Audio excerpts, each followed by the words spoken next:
በዩናይትድ የሚፈልገው ማቲያስ ፈርናንዴዝ የገበያ ዋጋ 80 ሚሊዮን ፓውንዶች እንደሆነ በሳት ላይ ተገልጿል። ዘአትሌቲክስ አያይዞም እንግዲህ ዩናይትድ ከማቲያስ ፈርናንዴዝ በተሻለ ከአሌክስ ስኮት ጋር በተያያዘ አጓጊ ነገሮች እየተፈጠሩ ነው ብሏል። የአንደርሰን የመጀመሪያ ጥያቄ ውድቅ የተደረገባቸው ማንቸስተር ሲቲዎች የዩናይትድ እቅድ የሆነውን ቶናሊን እንግዲህ እንደ አማራጭ ሊጠቀሙት እንደሆነ ፋብሪዞም አሳውቋል። ከ2028 በፊት 21ኛ የፕሪሚየር ሊግ ዋንጫውን ማሸነፍና በዚህኛው የክረምት ዝውውር የተረጋጋ ውሳኔዎች እንደሚወስኑ እንግዲህ ኦማር ቤርዳ አሳውቋል።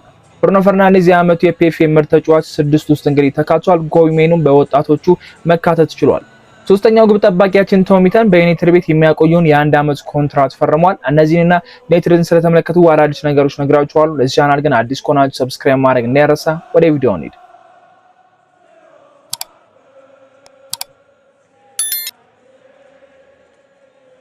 ወደ ዝውውር ዜና ከማምራታችን በፊት ትላንትና አማድ ዲያሎ እንግዲህ ፈረንሳይን ኮትዲቫር ስታሸንፍ የማሸነፏን ሁለተኛው ጎል በማስቆጠር እንግዲህ 2-1 ኮትዲቫር ፈረንሳይን ማሸነፍ ችላለች እና አማድ በሀገሩ እንግዲህ አሪፍ እንቅስቃሴ ማድረግ ችሏል።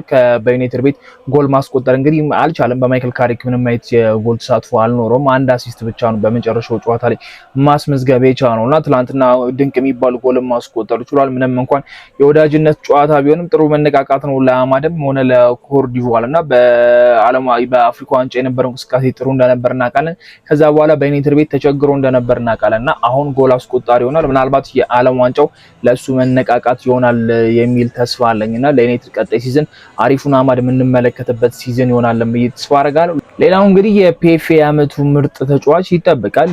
በብሩኖ ፈርናንዴዝ እና በዴክላን ራይስ መካከል የሚደረግ ወይ ደግሞ በአርሰናል ተጫዋቾችም የሚደረግ ፉክክር ይመስላል እና ከጋብሪኤል ከዴቪድ ራያ እና ከራይስ ጋር የሚያደርገው ፉክክር ነው የሚሆነው። ብሩኖ ፈርናንዴዝ ይህንን አዋርድ የማሸነፍ እድሉ ሰፊ እንደሆነ ሁላችንም እናውቃለን። አሁን እንግዲህ ፒኤፍኤው የዓመቱን 6ቱን ተጫዋቾች ብቻ ለይቷል። ብሩኖ ፈርናንዴዝ አለ፣ ራያን ቸርኪ፣ ሃላንድ፣ ጋብሪኤል እና ዴቪድ ራያ ከዛም ራይስ ናቸው። እነዚህ 6ቱ ብቻ ቀርተዋል። ከነዚህ ጋር ነው እንግዲህ ብሩኖ ፈርናንዴዝ የሚፎካከረው። ይህንን አዋርድ እስከ ሻምፒዮንሺፕ የሚጫወቱ ተጫዋቾች ናቸው ቮት የሚያደርጉት እና ብሩኖ ፈርናንዴዝ ይህንን አዋርድ የማሸነፍ ሬቱ ከፍተኛ እንደሆነ ባለፈውም ነግሬያችሁ ነበር። አሁን ደግሞ 6ቱ ተለይቷል። ይሄ አዋርድ የሚዘጋጀው ኦገስት ላይ ስለሆነ ገና ትንሽ ወራቶች ይቀሩታል። ስለዚህ ያኔ ነው የምናረጋግጠው። በዚህ በኩልም በኮሜኑ እንግዲህ በወጣቶቹ መካተት ችሏልና 6 ውስጥ ቀርቷል። ለኮሜኑ በጣም ትልቅ ነገር ነው። ወደ ዓለም ዋንጫው መሄዱ ኢንተርቪው ሲደረግ እንግዲህ ማይክል ካሪክን በጣም ነው ማመሰግነው ካለሱ ይሄ ነገር አይሆንም ነበር የሚል አስተያየትን ሰጥቶ ነበርና እንደዚህ ደግሞ በፒኤፍኤ ውስጥ 6 መቅረቱ ራሱ ትልቅ ነገር ነው ብዬ አስባለሁ። ጥሩ መነቃቃት የሚፈጠር ነገር ነው። የግል አዋርዶች ለተጫዋቾች ትልቅ ተነሳሽነት እንደሆነ እናውቃለንና ዩናይትድ ደግሞ የገዛቸው ተጫዋቾች ጥሩ መነቃቃት የሚባል ወይ ደግሞ ጥሩ የሚባል ሲዝን አሳልፈዋል። ፕላስ ደግሞ ነባሮች ተጫዋቾች ከጋሪንግተን የሚመጡት እንደዚህ ደግሞ በትላልቅ አዋርዶች እጩ ሲሆኑ ትላልቅ አዋርዶችን ማሸነፍ ሲችሉ ደግሞ ለነሱ ትልቅ መነቃቃት ነው ብዬ አስባለሁና ብሩኖ ፈርናንዴዝ እና ኮሜኑ እንግዲህ በፒኤፍኤ በዓመቱ ምርጥ ተጫዋችነትና በዛ በኩል ደግሞ በወጣቶቹ መካተት ችለዋል። ስለ ዝውውር ጉዳይ ስናነሳ ያው የዩናይትድ እቅዶችን ማወቅ ግዴታ ይመስለኛልና ኦማር እንግዲህ አንድ ኢንተርቪው ሰጥቷል። ከዛ ላይ እንግዲህ የተወሰኑ ሀሳቦቹ ማንሳታችን የማይቀር ነገር ነው። ዩናይትድ ከ2028 በፊት 21ኛ የፕሪሚየር ሊግ ዋንጫውን ማሸነፍ አለበት። ክለቡ 2028 ላይ 150 ዓመት ይሞላዋልና ያንን ነገር ሰለብሬት ለማድረግ እንደ ትልቅ ነገርም ስለሚታይ ዩናይትድ 21ኛ የፕሪሚየር ሊግ ዋንጫውን ማሸነፍ እንዳለበትና እቅዳቸው እንደዛ እንደሆነ ነው እየተናገሩ የሚገኙት። አሁን 2026 ላይ ነን።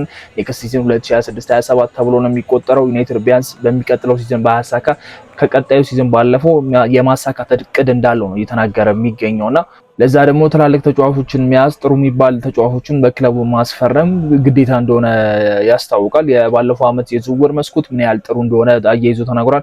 ያስፈረምናቸው 4ቱም ተጫዋቾች እንግዲህ ጥሩ ናቸው ተብሏልና ምንም ጥያቄ የለውም የተመለከተው ነው። ሴኒ ላመንስ እንግዲህ በዓለማችን ላይ 3ኛው ምርጡና ውዱ በረኛው ሆኗልና ቀላል የሚባል ነገር አይደለም። እነ ሴስኮ በመጀመሪያ ዓመታቸው እና ኩኛ እና ብራይነም ደግሞ 10 እና ከዛ በላይ ጎሎችን ማስቆጠር የቻሉ ተጫዋቾች ሆናል። በባለፈው የክረምት ዝውውር ጥሩ የሚባል ታይምን አሳልፈናል።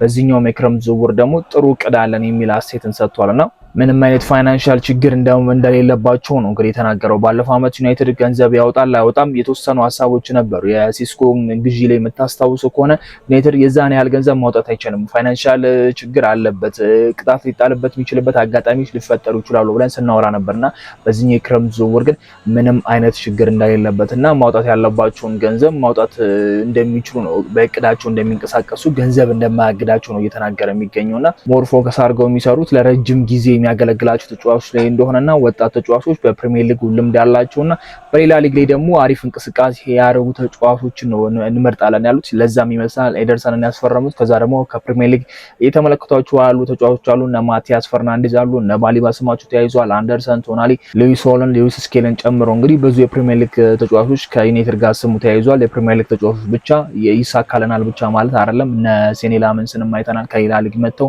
ትልቅ ከሚባል ሊግም አይደለም የመጡት፣ ፐርፎርም ማድረግ ችሏል። ሴስኮም እንደተመለከትነው አሪፍ እንቅስቃሴ አድርጓልና ከፕሪሚየር ሊግ ብቻ ተጫዋቾችን ይመርጣሉ ተብሎ አይታሰብምና ስለዚህ አሁን ዩናይትድ ፋይናንሻል ለማየት ችግር የለበትም። ማውጣት ያለበትን ገንዘብ ምናልባት እቅዳቸው እንደተነገረው ነው 250 ሚሊዮን ፓውንዶችን ለእንደ እቅድ አስቀምጠዋል። ከዛ ላይ ደግሞ እስከ 300 የሚያደርሳቸው ሊፈጽሙበት እንደሚችሉ ይገመታል። የተጫዋቾች ሽያጭ ደግሞ እዛ ላይ የተወሰነ ነገር ይጨምራል ተብሎ ይጠበቃልና ዩናይትድ ከፍተኛ ገንዘብ ሊያወጣባቸው የሚችላቸው ቦታዎች የመሃል ሜዳው እንደሆነ እናውቃለን።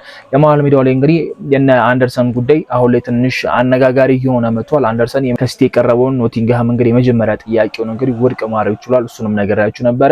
ሲቲዎች የሱ ዝውውር ማይሳካ ከሆነና ኖቲንግሃሞች አሁንም ጥያቄያቸውን ውድቅ የሚያደርጉ ከሆነ ዩናይትድ አንደርሰን እንደማያሳካለት ካወቀ በኋላ ቶናሊን እንደ ሁለተኛ እቅድ አድርጎ ሲንቀሳቀስ የነበረው ተጫዋች ማንቸስተር ሲቲ እንደ ሁለተኛ እቅድ አድርጎ እንግዲህ ወደ ቶናሊ ፊታቸውን ሊያዞሩ እንደሚችል ነው እየተነገረ የሚገኘው። የአንደርሰን ዋጋ ከ100 ሚሊዮን በላይ እንደሚሆንና እስከ 115 ሊደርስ እንደሚችል በጣም ግልጽ ነበር። ዩናይትዶች የቶናሊ ዋጋ ተወደደ ብለው ቶናሊ ላይ ያላቸው ነገር የተወሰነ ፍላጎታቸውን በዋጋ ብቻ እያቀዘቀዙት እንደነበር ሁላችንም እናውቃለን። ሲቲዎች ለቶናሊ የተባለውን ዋጋ ያቀርባሉ ብዬ አስባለሁ አንደርሰንን የማያገኙ ከሆነና ዩናይትድ ለአንደርሰን ዝውውር መክፈል የማይፈልግም የቶናሊም ዋጋ ተወደደ ብሎ እያሰበ ይገኛል። ስለዚህ ከሁለቱም ተጫዋቾች ያጣ ሊሆን ይችላል። የቶናሊ ዝውውር ላይ እንግዲህ አርሰናልም እንዳለበት ሁላችንም መርሳት የለብንም። ቶናሊ ምንም እንኳን ከሁለቱ ክለቦች በተሻለ ዩናይትድ የመጫወቻ ጊዜ እንደሚያገኝ ቢያምንም ዩናይትድ የዝውውር ገንዘቡን መክፈል የማይችል ከሆነ ትንሽ ዝውውሩን ያከብደዋልን ብዬ አስባለሁ። ባለፈውም ዘ አትሌቲክስ ግልጽ አድርጎ ነበር የተናገረው ብዬ አስባለሁና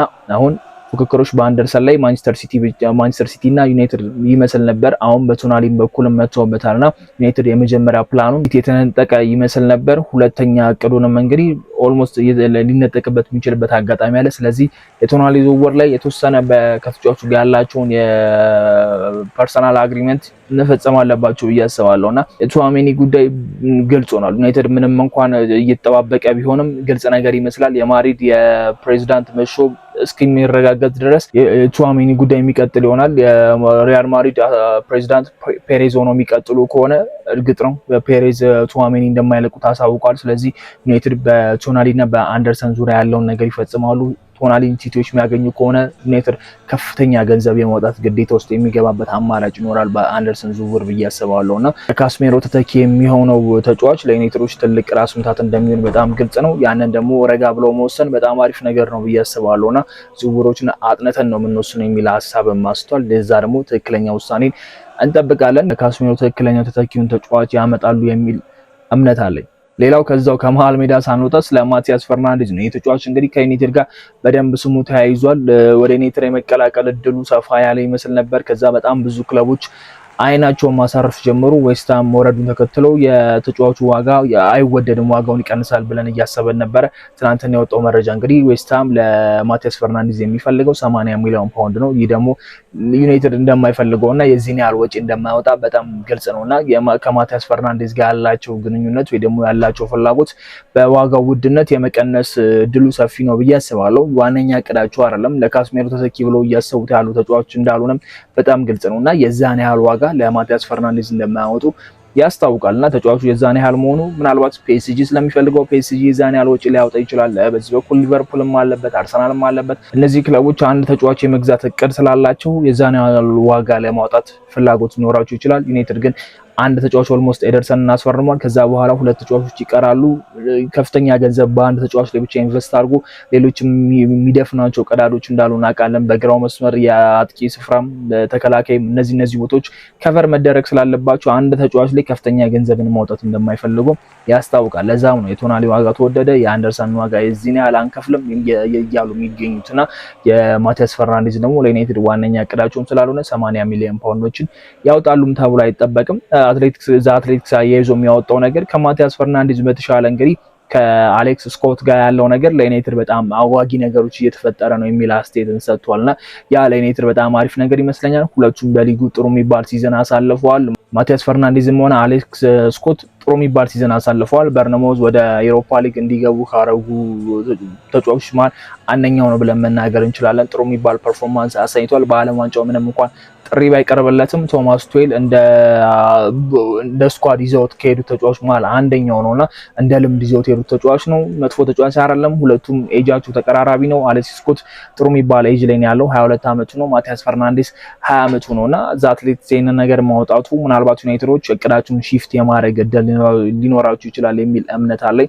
ተጫዋቹ በዲፌንሲቭ ሚድፊልደርነት እንግዲህ ወደ 90 ምናምን የሚጠጉ ፐርሰንቶችን ጨዋታዎች በዛ ላይ እናሳለፈ ነው እንግዲህ ኦፕታም የሚያሳየውና ከአሌክስ ስኮት ጋር ያለው ነገር አጓጊ መሆኑ ምናልባት ዩናይትዶች እቅዳቸውን የማቲያስ ፈርናንዴዝ ዋጋ መወደድ ፕላናቸውን የማስቀየር እድል ሊኖራቸው ይችላል ብዬ አስባለሁና ኢንተረስቲንግ የሆነ ነገር ይመስላል። ዩናይትድ ከሁለት አንዱ ማንን ይመርጣል የምንመለከተው ነው። የሲቲስ ጉዳይ አንደርሰንን ትተው ወደ ቶናሊ ይመጣሉ ሌላኛው ጥያቄ ነው። ለዩናይትድ ትልቅ የቤት ስራ እንደሚሆንም ይጠበቃል። ሌላው ግብ ጠባቂ ነው። ግብ ጠባቂያችን ቶሚተን ያው ሶስተኛ ግብ ጠባቂ ነው። ምንም እንኳን ጨዋታዎችን ሲያደርግ ባንመለከተው ቡድን ውስጥ ትልቅ ነገር እንደሚያደርግ ካስሜሮ ከፈርዲናንድ ጋር ባረገው ቆይታ ተናግሮ ነበር። ያለ አይደል የአሰልጣኝነት ሜንታሊቲ ያለው ተጫዋች ነው። በቃ አይደል ቡድን ውስጥ እንደዚህ አይነት ተጫዋች ያስፈልጋል የሚል አስተያየት እንሰጥ ነበር። በጨዋታ ልንመለከተው አንችልም። ሲጫወትም አላየ ነው። ፕሪዝን ላይ ነው ሲጫወት ያየ ነው። ከዛ የነ አልታይ ናቸው ተቀዳሚ፣ እነ ሴኒ ላመንስ ናቸው ተቀዳሚ። በቡድን ውስጥ ልክ እንደ አንድ ስታፍ አባል ሆኖ እያገለገለም ይመስላልና ዩናይትድ እሱን አንድ አመት አስፈርመውታል። ያው የግብ ጠባቂ ነገር አሁን ላይ ጠባብ ነው ያለን እድል። ሴኒ ላመንስና እሱ ብቻ የሚቀሩ ይመስላል። ኦናና ምንም እንኳን ወደ ዩናይትድ ቢመለስም ዩናይትዶች እሱን ያስቀጥሎታል የሚል እምነት የላቸውም። ፕላስ ደግሞ ደሞዙም ተጨምሯል። ዩናይትድ ሻምፒዮንስ ሊግ መግባቱን ተከትሎ እንግዲህ የብዙ ተጫዋቾች ደሞዝ ተጨምሯል። የነ ሜሰን ማውንትም ደሞዝ ወደ ሻምፒዮንስ ሊግ ዩናይትድ መግባቱን ተከትሎ ጭማሪ አሳይቷል። የነ ኦናናም በተመሳሳይ መልኩና ይሄንን ደሞዝ ለመቀነስ ሲል ወደ ትራፒዞን ወይ ተመልሶ የሚሄድበት እድል ሊኖር ይችላል ወይ ደግሞ ሙሉ ለሙሉ ዩናይትዶች በሽያጭ ከኦናና ጋር የሚለያዩበት እድልም ሊፈጠር ይችላልና አልታይም በተመሳሳይ መልኩ ከክለባችን ይለቃል ተብሎ ስለሚጠበቅ ሶስተኛ ግብ ጠባቂውን ማቆየትና ኤክስፒሪየንስ ያለውን በረኛ ማቆየት መጥፎ አይደለም ብዬ አስባለሁ። ይሄን ያህል ትልቅ የሚባል ውል ማራዘሚያ ወሬ አይደለም። ያው የክለባችን ተጫዋችና የተወሰነ መልበሻ ክፍል ውስጥም ሆነ በሜዳ በትሬኒንግ ሜዳ ላይ ጥሩ የሚባል ነገር ስለሚያሳይ ነው ያቆዩት የሚል እምነት አለኝ። ግብ ጠባቂ መመልከት እድላችንም ሰፋ ያለ ይመስላል። የሁለቱ መልቀቅ ሌላ ተጽዕኖ ይፈጥራል ተብሎ ይጠበቃል። እንግዲህ ስለ ዩናይትድ የተሰሙ አዳዲስ ነገሮች እነዚህ ነበሩ። በሌላ ቪዲዮ ውስጥ እንገናኛለን። አዳዲስ መረጃዎች ሲወጡ ደግሞ ሼር አደርጋችኋለሁ። የደወል ምልክቷን ኦን ማድረግ እንዳትረሱ። ቪዲዮ ስለቅ ወዲያው ይደርሳችኋል። በሚቀጥለው ቪዲዮ እስከምንገናኝ ይመቻችሁ። ቻው።